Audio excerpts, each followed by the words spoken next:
Sa mga gustong bumili ng cylinder block na 57mm na pang XRM125FI o carbon yan, ay tignan nyo pong mabuti yung orderin nyo. Kasi gaya nito, Motaro brand, hindi po ito plug and play. Kung mapapansin nyo sa piston niya, itong malinis, ay umaabot po ito sa cylinder head. Kaya yun, pag tignan nyo, basag na. At isa pa, maingay yung makina kasi ito bumabangga sa crankshaft. Kaya kailangan din bawasan ito. Ito po ay ginamit sa XRM125FI, pero parehas din ang issue sa XRM125 carb. Umaabot din yung piston sa cylinder head.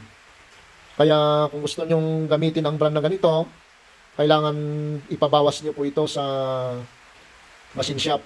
Kaya sa mga gustong mag-DIY, ay tignan nyo na lang yung flat yung piston. Kasi kapag stuck yung cylinder head natin, mataas na po yung compression kapag semi-dome, kaya natukos po ito ng overheat na gaya nito.